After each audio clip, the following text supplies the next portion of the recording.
नमस्कार, मैं हूं शम्स ताहिर खान और आप देख रहे हैं वारदात।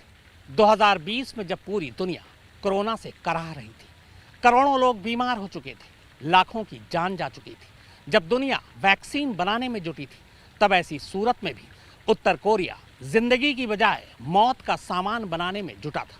संयुक्त राष्ट्र की एक रिपोर्ट के मुताबिक 2020 में उत्तर कोरिया कोरोना के इस काल में भी गुपचुप बम बनाने में ही लगा हुआ था। कोरोना के नाम से पूरी दुनिया अब भी कांप उठती है। इस बीमारी से 23,36,000 से ज्यादा लोगों की मौत हो चुकी है और 10 करोड़ 70 लाख से ज्यादा लोग इसके संक्रमण का शिकार बन चुके हैं। हालत यह है कि 1 साल का लंबा वक्त गुजरने के बावजूद दुनिया इस बीमारी से पार नहीं पा सकी है और वैक्सीन बनाने से लेकर कोरोना से बचने के लिए एहतियाती इंतजामों का सिलसिला अब भी चल रहा है। और तो और अमेरिका और ब्रिटेन जैसे विकसित देश जहां अब भी इस वायरस से बेहाल हैं, वहीं दक्षिण अफ्रीका और ब्राजील वायरस के नए वेरिएंट से हलकान में। लेकिन इतनी मौत, इतनी तबाही और इतने खौफ के बावजूद इस दुनिया में कोई ऐसा है जिसे कोरोना से निपटने से भी ज्यादा जरूरी परमाणु बम बनाना लगता है।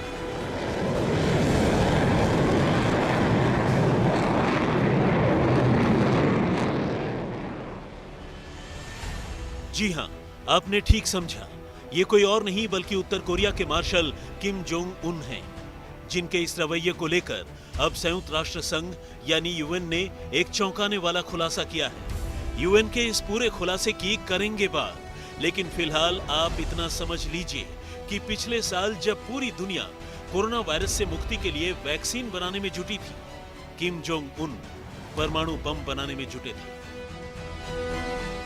परमाणु बमों के लिए किम जोंग उन की चाहत तो पूरी दुनिया जानती है, लेकिन साल 2020 में जब हर कोई कोरोना से लड़ने में जुटा था, तब भी किसी देश का मुखिया इस तरह के दिमागी फितूर में उलझा रहे, ये सोचना भी जरा अजीब लगता है। साथ ही ये सवाल भी उठता है कि आखिर किम अपने देश को किधर ले जाना चाहते हैं।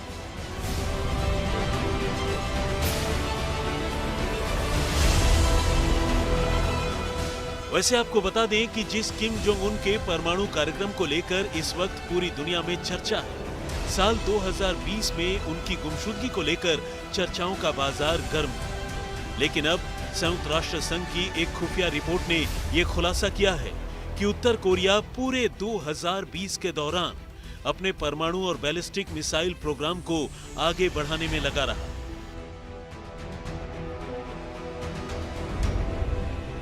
कहने का मतलब ये कि अपने परमाणु कार्यक्रम को लेकर किम ने तमाम नियम कानूनों की धज्जियां उड़ा दी, क्योंकि ये रिपोर्ट किसी और ने नहीं बल्कि यूएन के उस आजाद निगरानी दल ने तैयार की है जो परमाणु कार्यक्रम के नियम और शर्तों की निगरानी करते हैं।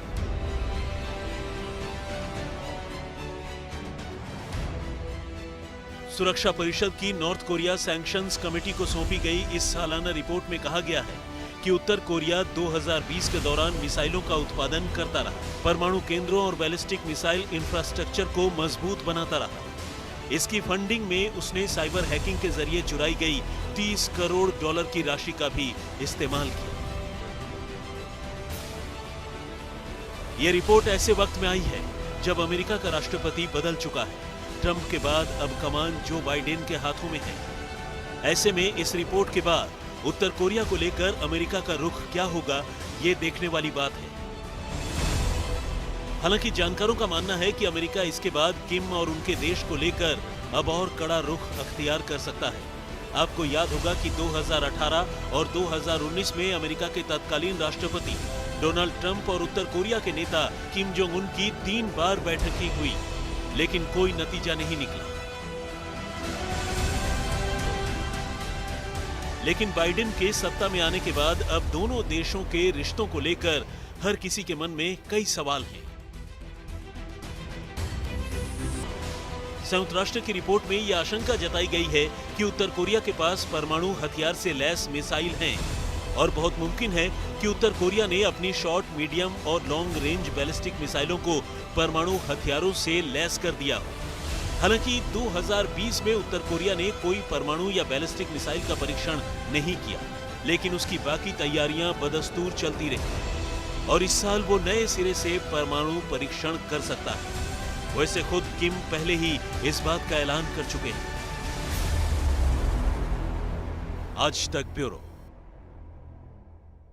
उत्तर कोरिया को लेकर संयुक्त राष्ट्र की आई इस रिपोर्ट में कई खुलासे हुए हैं।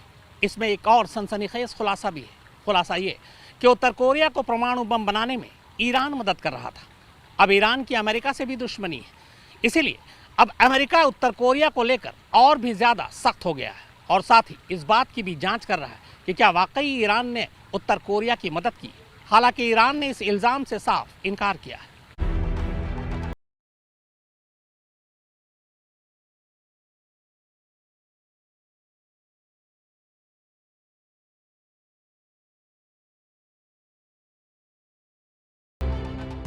जो दुनिया के आगे झुक जाए वो किम जोंग उन ही क्या।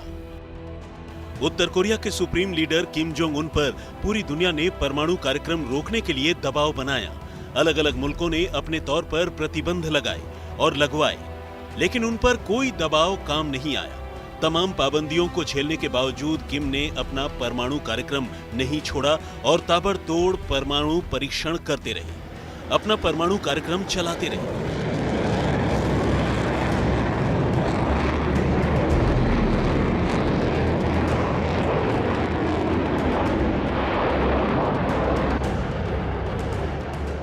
और अब तो इस प्रोग्राम में ईरान भी उत्तर कोरिया का साथ देने लगा है। वैसे भी पुरानी कहावत है कि दुश्मन का दुश्मन दोस्त होता है। अमेरिका के साथ ईरान की पुरानी अदावत है, जबकि नॉर्थ कोरिया और अमेरिका के रिश्ते भी अच्छे नहीं हैं। ऐसे में उत्तर कोरिया और ईरान का पास आना लाजमी है। संयुक्त राष्ट्र की रिपोर्ट में एक देश के हवाले से बताया गया है कि लंबी दूरी के मिसाइल बनाने की योजना में उत्तर कोरिया और ईरान एक बार फिर एक दूसरे का सहयोग कर रहे हैं। वो एक दूसरे को महत्वपूर्ण पार्ट्स भी सप्लाई कर रहे हैं। पिछले साल ऐसे पार्ट्स भेजे गए हैं। रिपोर्ट में इस देश का नाम गोपनीय रखा गया है, हालांकि ईरान ने इसे खारिज किया है। संयुक्त राष्ट्र में ईरान के दूत माजिद रवांची ने इस सूचना को गलत और मनगढ़ंत बताया है। उत्तर कोरिया पर संयुक्त राष्ट्र ने 2006 में प्रतिबंध लगाया था। परमाणु और बैलिस्टिक मिसाइल प्रोग्राम के लिए फंडिंग बंद करने की कोशिशों के तहत बाद में सुरक्षा परिषद के सदस्य उत्तर कोरिया के खिलाफ प्रतिबंधों को लगातार सख्त करते गए, लेकिन किम पर इसका कोई असर नहीं हुआ। रिपोर्ट में यह भी कहा गया है कि पिछले साल भी वित्तीय संस्थानों और वर्चुअल करेंसी एक्सचेंज हाउसों के खिलाफ उत्तर कोरिया के हैकरों का ऑपरेशन जारी रहा, ताकि परमाणु कार्यक्रमों के लिए धन जुटाया जा सके। रिपोर्ट में एक सदस्य देश के हवाले से कहा गया है कि 2019 से नवंबर 2020 तक उत्तर कोरिया ने 31 करोड़ 60 लाख डॉलर की चोरी की। 2019 में उत्तर कोरिया ने कोयला निर्यात कर 37 करोड़ डॉलर की आमदनी की, जबकि प्रतिबंधों के तहत कोयला निर्यात पर रोक है। वैसे जुलाई 2020 से कोयले का निर्यात पूरी तरह से बंद है। इसकी वजह यह है कि कोरोना से बचने के लिए उत्तर कोरिया ने लॉकडाउन को कड़ाई से लागू किया है, जिससे उसका कारोबार और बुरी तरह प्रभावित हुआ है। अर्थव्यवस्था और बदहाल हो गई है, लेकिन इसके बावजूद उसने अपना परमाणु कार्यक्रम जारी रखा। असल में किम को लगता है कि अगर उनके पास परमाणु ताकत होगी तो अमेरिका हो या फिर कोई और देश, कोई भी उन पर हमले की हिम्मत नहीं कर पाएगा। खासकर इसलिए भी क्योंकि उत्तर कोरिया के पास ऐसे मिसाइल हैं जो अमेरिका तक मार कर सकते हैं। हालांकि आर्थिक प्रतिबंधों के चलते उत्तर कोरिया की अर्थव्यवस्था पूरी तरह चौपट हो चुकी है। ऊपर से कोरोना वायरस के चलते लॉकडाउन ने इसे और कमजोर कर दिया है। लेकिन इसके बावजूद पिछले महीने हुई वर्कर्स पार्टी की कांग्रेस में किम जोंग उन ने ऐलान किया कि उत्तर कोरिया परमाणु कार्यक्रम से पीछे नहीं हटेगा और इस पर और ज्यादा फोकस के साथ काम करेगा। पार्टी कांग्रेस के उद्घाटन समारोह में जब किम ने अपनी आर्थिक नीतियों की विफलता के लिए माफी मांगी थी, तो ऐसा लगा था कि शायद देश के विकास के लिए उनके रुख में कोई परिवर्तन आएगा। लेकिन समापन समारोह में उन्होंने साफ कर दिया कि तमाम प्रतिबंधों के बावजूद परमाणु कार्यक्रम जारी रहेगा। कांग्रेस के समापन सत्र में किम ने कहा कि परमाणु हमले के प्रतिरोध की क्षमता को विकसित करने के साथ ही उत्तर कोरिया अपनी सैन्य क्षमता बढ़ाने की पूरी कोशिश करेगा। किम ने और ज्यादा अत्याधुनिक परमाणु हथियार बनाने का ऐलान किया। इसमें लंबी दूरी के ऐसे मिसाइल शामिल हैं जिनसे सीधे अमेरिका तक निशाना साधा जा सके। इसके अलावा जासूसी उपग्रह, परमाणु हथियार से संपन्न पनडुब्बियों का विकास भी शामिल है। जब से किम जोंग उन ने सत्ता की कमान संभाली है, तब से उत्तर कोरिया का परमाणु कार्यक्रम तेज हुआ है। अमेरिकी सेना के अनुमान के मुताबिक उत्तर कोरिया के पास 60 परमाणु बम हैं। उत्तर कोरिया इस स्थिति में पहुंच गया है कि हर साल 6 परमाणु बम बना सकता है। उसने जनवरी 2016 में हाइड्रोजन बम का भी परीक्षण किया था। पिछले साल अमेरिकी रक्षा विभाग द्वारा जारी एक रिपोर्ट के मुताबिक परमाणु बम के अलावा उत्तर कोरिया के पास रासायनिक हथियारों का तीसरा सबसे बड़ा भंडार है। इस रिपोर्ट के मुताबिक उत्तर कोरिया के पास 2500 से 5000 टन रासायनिक हथियारों का भंडार हो सकता है। उत्तर कोरिया के पास ऐसे मिसाइल हैं जिनकी पहुंच अमेरिका तक है। अमेरिकी विशेषज्ञ भी मानते हैं कि उत्तर कोरिया अमेरिका के सभी 50 राज्यों पर परमाणु हमला करने में सक्षम है। आज तक ब्यूरो। उत्तर कोरिया और अमेरिका के बीच दुश्मनी जग जाहिर है। हालांकि अमेरिका के पूर्व राष्ट्रपति डोनाल्ड ट्रंप ने नॉर्थ कोरिया के तानाशाह से बातचीत की थी। इसके बाद लगा था कि दोनों के रिश्ते में सुधार आएगा, लेकिन अब अमेरिका में भी तख्ता पलट चुका है। वहां नए राष्ट्रपति हैं और अब इस संयुक्त राष्ट्र के नए खुलासे के बाद देखना यह है कि अमेरिका का उत्तर कोरिया को लेकर रुख क्या होगा।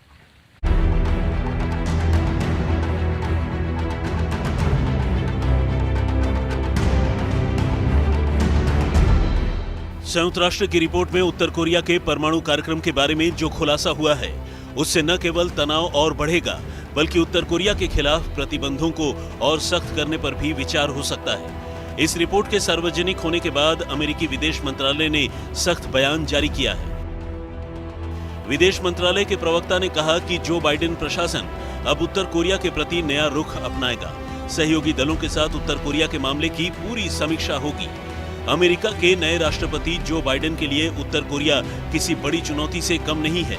उत्तर कोरिया ने जनवरी में सैनिक परेड के जरिए अपनी ताकत की नुमाइश की थी और साथ ही परमाणु कार्यक्रम को तेज करने का ऐलान किया था।